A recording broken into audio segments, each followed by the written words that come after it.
केवली पडतो धम्मो मंगलम केवली पडतो धम्मो मंगलम केवली पडतो धम्मो मंगलम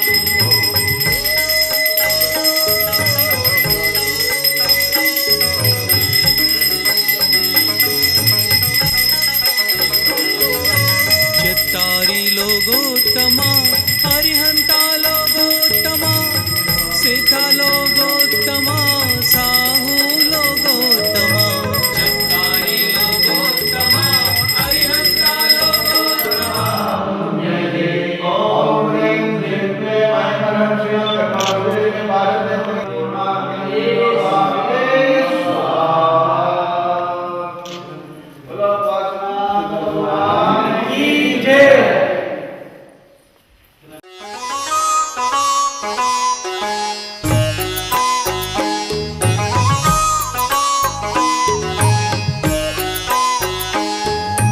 ळमो अरिहंताणं ळमो सिद्धाणं ळमो अरियाणं ळमो वजयाणं ळमो अरिहंताणं ळमो सिद्धाणं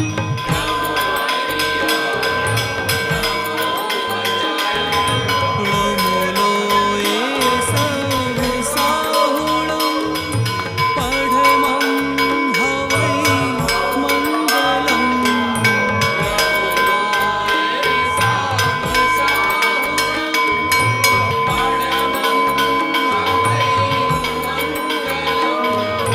ळमो अरिहंताणं ळमो सिद्धाणं ळमो अरियाणं ळमो वजयाणं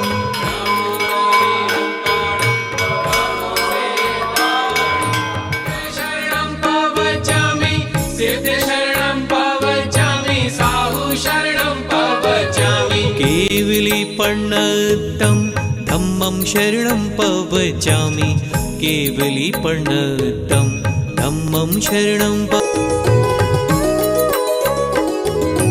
चत्तारि मङ्गलं हरिहन्ता मङ्गलं सिद्धा मङ्गलं साहु मङ्गलं चत्तारि मङ्गलं हरिहन्ता मङ्गलं सिद्धा मङ्गलं साहु मङ्गलं केवली पणतो धम्मो मङ्गलं केवली पणतो धम्मो मङ्गलं केवली पणतो धम्मो मङ्गलं केवली पणतो धम्मो मङ्गलम्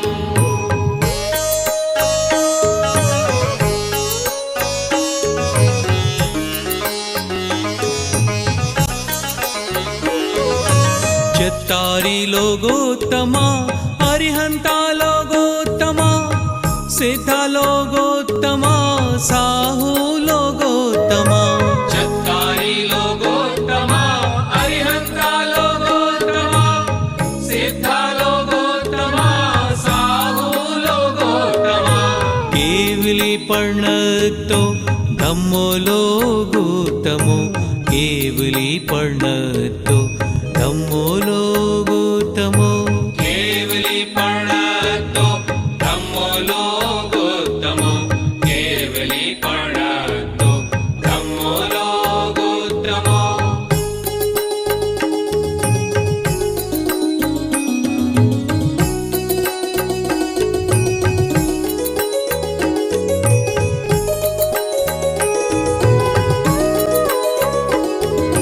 चत्तारि शरणं पवचामि अर्हन्ते शरणं पवचामि सिद्धे शरणं पवचामि साहु शरणं पवचामि चत्तारि शरणं पवचामि अर्हन्ते शरणं पवचामि सिद्धे शरणं पवचामि साहु शरणं पवचामि केवली पण्णतं धम्मं शरणं पवचामि केवली पण्णतं धम्मं शरणं पवचामि केवली पण्णतं।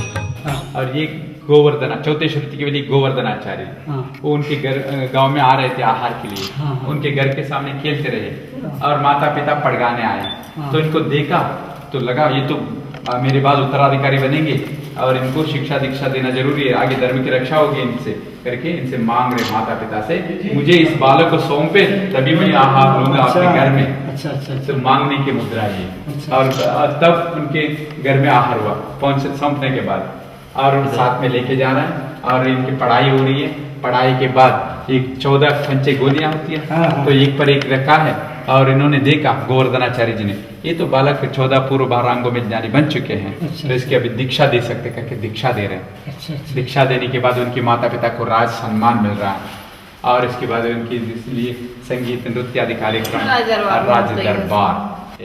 ये 2 लाइन पता है, ये इसको बनाया जिसने शिल्पकार का नाम दासोज। दासोज 11वीं सदी में थे, वैसल वंश के समय में। ये उनके सेवक गण, ये द्वारपालक है, ये वनमाली लोग हैं जो वन को संभालते हैं, और ये नगर निवासी लोग हैं, और ये सामान्य लोग हैं, ये धनी लोग हैं पर। और यहाँ पर वनमाली लोग खबर लाए क्योंकि यहाँ पर अपने राजधानी के उद्यान में कोई साधु आए हैं, इसलिए अकाल में भी फल फूल आ गया, इनको कोनो में पता नहीं है, अकाल में भी फल फूल आया है, इसलिए ये खबर राजा के पास पहुंचा। तो राजा को खबर पहुंचा, गांव के निवासियों को पहुंचा, सब लोग मिलकर के दर्शन के लिए निकले। यहाँ दर्शन कर रहे हैं, दर्शन करके प्रवचन सुन रहे हैं। प्रवचन सुन के प्रभावित हो गए चंद्रगुप्त मौर्य, आपस में दोनों, भद्रभाव से चंद्रगुप्त, चंद्रगुप्त से भद्रभाव, तो प्रभावित होकर के चंद्रगुप्त मौर्य जैन धर्म अपनाया और उनको संयम भी धारण किया।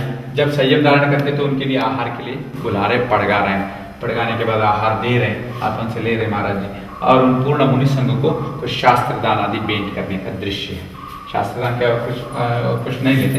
तो कुछ दिन बाद इसको 12 प्रकार के बुरे स्वप्न पड़े, और स्वप्न पड़े तो इसकी चंद्रगुप्त मौर्य को इसके बारे में पूछताछ करने के लिए ज्योतिषों को बुलाया। ज्योतिष लोग बताने में पीछे हटते, अच्छे फल को सभी बताते, बुरे फल को बताते वो डरते राजा के चक्रवर्ती के सामने। तो घोड़ा सवार होकर के उसको पूछने के लिए यहाँ आया, यहाँ घोड़ा खड़ा कर दिया, यहाँ पर चर्चा कर रहे स्वप्न के बारे में भद्रभाव से। और आचार्य श्री तो निडर होकर के बताया, यहाँ पर वो अपने गुरु से पूछताछ करे स्वप्नों के बारे में। महाराज जी बताते निडर होकर के, तुम्हारा स्वप्नों का मतलब बुरे अर्थ लिए हुए हैं, जैसे 12 पण वाला सर्प का नृत्य, पहला दृश्य, यानी 12 पण वाला सर्प का नृत्य, इसका मतलब है 12 साल आपके राज्य में घोर अकाल पड़ने वाला है, और सोने के ताली में कुत्ता कीर पे रही है, यानी नीच जात के लोग उत्तम भोग भोगेंगे पंचम काल में, जो आजकल चल रहा है। पूरे 16 सपने हैं जी, 16 नहीं 12 ये सोने के ताली है, कुत्ता कीर पीने की दृश्य। तो इसका मतलब है नीच जात के लोग उत्तम भोग भोगेंगे पंचम काल में। नीच जात यानी नीच कृत्य करने वाले, जाति का मतलब नहीं। और गदा सिंहासन पर बैठने जा रही है, गदा है ये सिंहासन पर बैठने जा रही है, यानी मूर्ख लोग शासन करेंगे, गदा मूर्ख का संकेत है। और हाथी पर बंदर बैठा, यानी अधिकारी लोग जो है भ्रष्ट होंगे। और 2 बैलों के बीच में कुश्ती, यानी धर्म नेताओं में आपस में बनता नहीं। और पिशाचियों का नृत्य, यानी लोगों में अराजकता, स्वेच्छाचार, भ्रष्टाचार की भाव बढ़ना, खुदियों की पूजा चलना यूं। और ऊंट पर राजपुरुष का बैठना, यानी ऊंट पर राजपुरुष नहीं बैठते, हाथ या घोड़े पर बैठते। इसका मतलब है आगे क्षत्रिय लोग संयम नहीं कर पाते, जिसने चक्रवर्ती यही है क्षत्रिय जो शल्य दीक्षा लिया, और सभी तीर्थंकर क्षत्रिय। और इसके बाद ये देव विमान वापस जाने का दृश्य, यानी देवता लोग धरती पे पंचम काल में नहीं आएंगे। कल्प वृक्ष की शाखा टूट जाना, यानी धर्म की अवनति होना। और चंद्रमा टुकड़ा टुकड़ा दिखना, यानी धर्म टुकड़ा टुकड़ा हो जाएगा, जैसे दिगंबर, श्वेतांबर, 13पंथी, 20पंथी आदि पंथों में बढ़ जाएगा। ये सब सुनकर के इसको वैराग्य आ गया चंद्रगुप्त मौर्य को।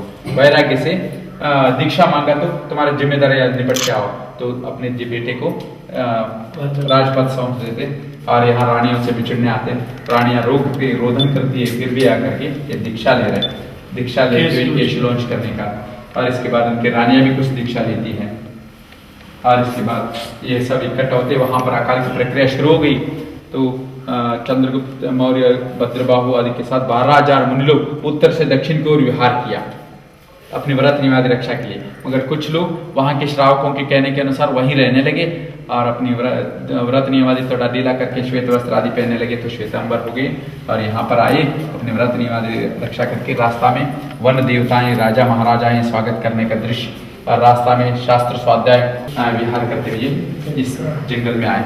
यहाँ पर इस इलाके में आए तो जंगल में रहने को अच्छा लगा, प्रशांत वातावरण। तो भद्र बाबू को पता था कोई गर्भ से नहीं, आहार नहीं मिलने वाला, तो सलेखन व्रत ले लिया। अच्छे ये वाले शक्तिवान सलेखन नहीं ले सकते ना मतलब, तो नहीं लिया। वो आहार के लिए ढूंढ के निकला महाराज के कहने के अनुसार। तो देवता लोग आ गए। देवता अकेले स्त्री के वेश में आती है पहला दिन परीक्षा करने, अकेले स्त्री से आहार नहीं लेते, वापस जा रहे हैं। और दूसरा दिन खुद देवता लोग आ जाते हैं। देवता लोग उनसे भी आहार नहीं लेते क्योंकि वो संयम नहीं कर पाते, इसलिए आहार नहीं लेते। और इसके बाद यहाँ पर तीसरा दिन कृत्रिम नगर निर्माण करके, जैसे श्रावक लोग रहते हैं वैसे रह करके जब मुनि लोग आहार के लिए निकले, यहाँ पर आहार दान चल रहा है मुनि लोगों यानी देवता लोगों द्वारा। मुनि चंद्रगुप्त मौर्य और साथ वाले को प्रभाचंद्र मुनि थे उसका नाम उस समय, चंद्रगुप्त मौर्य का प्रभाचंद्र मुनि। और इसके बाद ये सब आचार्य से बता रहे हैं ऐसे से आहार हुआ, अच्छी व्यवस्था है करके। यहाँ एक कथा बताई नहीं, ऐसे रोज आहार करते आ रहे थे तो कमंडल छोड़ के आए थे एक दिन। तो वापस जाके देखा तो कमंडल पेट पर लटक रहा था, गर्भ से सब गायब। तो करके आचार्य से बताते ऐसे ऐसे हुआ है करके। तब आचार्य ने अपने निमित्त ज्ञान से बोलते तुम लोग देवताओं से आहार लिए, प्रायश्चित कर लो। प्रायश्चित के रूप में सलेखन व्रत लेना चाहा चंद्रगुप्त मौर्य, तो उसके बेटे बिंबिसार खबर मिलते ही आ गई, साथ साथ परिवार भी आ गया। परिवार की तरफ से आहार चल रहा। और यहाँ पर भद्रबाहु तो पहले ले चुके थे सलेखन, उनकी समाधि पहले होती है, बाद में उनके जितने भी शिष्य थे आगे विहार करते तमिलनाडु इधर उधर। मगर चंद्रगुप्त मौर्य आगे विहार किए बिना यहीं रह करके ये सलेखन पूर्वक यहीं पर समाधि ले लेते। और बाद की उनके जो परिवार आया था इस हाथियों पर वापस जाने का दृश्य है। इन हाथियों पर आहार सामग्री आदि लेके आए थे, तो जरूर जाएंगे। वो देवी ही कुष्मांडिनी देवी ही नगर को रचना करके सब देवी देवताओं को लेकर के फिर मुनिराज को आहार देते थे।